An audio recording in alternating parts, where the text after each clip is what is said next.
Hi everyone, welcome back to my channel. My name is Wemimo and I'm also Nasdaq Mom of 5 and TMO5 Kando Co. So this is just a follow-on from the live stream I did this morning about a popular YouTuber who casted Nigerian international students, saying that Nigerians who are coming in here to study do not really need the degree, they do not really need the education, but they are using the student route, according to him, as an escape to leave Nigeria with their dependents. However, this is there's a video, an interview that Farage had with a first dependent whose parents were surgeons when he was quite young, and his father brought him and his siblings into the UK, and today is a GP. And you could just tell the difference from these two people. So the difference between someone who left with the Jackpot scheme and somebody who was brought here as a first dependent into the UK, whose father was a surgeon, and then he himself has gone on to become a medical doctor. I mean, I'm gonna leave the interview for you to listen to here in a second, but this is just to go back and point back to the fact from my interview, from my live this morning, that content creators who share all this information have overdone it. They've definitely overdone it. According to him, he said he has 256 videos on his channel, and which is mainly targeted at helping people to school abroad, to school in the UK. However, he sold an entire nation, an entire continent. He sold an entire continent on that in a 20 with a 25-second statement. Honestly, I'm going to leave the interview of Dr. Okorocha here, and also if I'm able to find a video of the popular YouTuber as well of how he sold Nigeria under 25 seconds. And it's up to you to decide, and to change your thought about the fact that Nigeria is not actually what we are thinking it is. I used to not until 3 weeks ago, I used to think that there's nothing more for Nigeria, but I have changed my mindset that it is only when you don't have anything to contribute into Nigeria that you think that Nigeria is a no-go area anymore. Yes, Nigeria does have its shortcomings, but what country does not have its own shortcomings? The UK was never the way it is right now. The US was never the way they are right now. They worked their way up to it. And like I said, I've always lost hope in Nigeria, not until about 3 weeks ago when my mindset changed. If you have something to contribute into the industry, any industry whatsoever in Nigeria, or you will not tell me, you will not come and say, oh, Nigeria, there's no way out in Nigeria. Anyway, guys, I don't want to talk too much.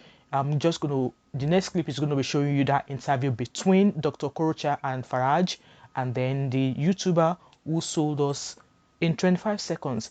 And before you go, don't forget to like this video, share, drop opinions in the comment section, turn on the post notification, and subscribe if you are yet to do so. And I'll see you in my next video. All right, thanks, see you later. And it will go on and on. But tonight I want to talk a little bit about legal immigration, because it turns out that through the student visa program, the number of Nigerian students who've then been able to bring a dependent relative in this country runs at about 1 for 1. 34,000 Nigerians given student visas and 32,000 dependents coming in their wake. Now, I'm not suggesting for a moment there's anything illegal about this, but when you think that a total of 1.1 million visas of various kinds were given out last year, you begin to understand why the British population has risen by 10 million. Well, joining me is somebody of Nigerian descent. He's a regular on GB News. Hi. And Dr. Emeka, you appear on all of our programs. You are absolutely proud of your Nigerian heritage and your British present, and you're there in the health service, and you're doing great stuff, and that's great, and we love that. But when you look at these numbers, frankly, if every single person that comes from Nigeria as a student is then allowed to bring a dependent relative, it's a bit of a joke, isn't it? I wouldn't say that. I think you have to understand where these people are coming from. Imagine leaving your country, your home country, your whole family. You're coming to a new country in, a search of better education, better jobs, a better lifestyle. You can't just leave everyone there. You also want to bring people in there so they can also develop in that country as well.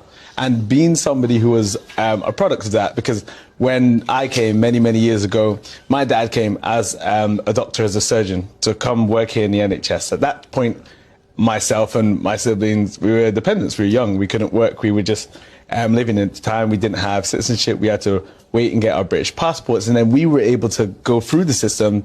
And I was able to school here, go to medical school here. My sister was able to school here. No, you've done very well. You've done incredibly well. And that's terrific. And that's an example. We've been exactly in that how position. This can work. What I'm saying when to it you, works. What I'm saying to you is, one of the, there you are working for the NHS. One of the reasons we've got a 6.7 million waiting list is that our population has exploded totally out of control. We don't actually have the health service, the schools, the roads to cope with a population rising like this. It's true, but then when you think of what these students are studying and what they're contributing to in society, then it makes it seem a little bit more logical. Because if you think about the NHS, around 15% of the NHS are people who don't identify as British. And that's not to count people like myself who have British citizenship, a British passport, but I'm also dual nationality because I'm Nigerian. So then you think about this, in London, 27% of people working in the NHS aren't British, and Nigerians are the third most populated country from outside the EU that come and actually drive the NHS workforce. So we're saying the poor countries will strip out your talent, will take away your nurses and doctors.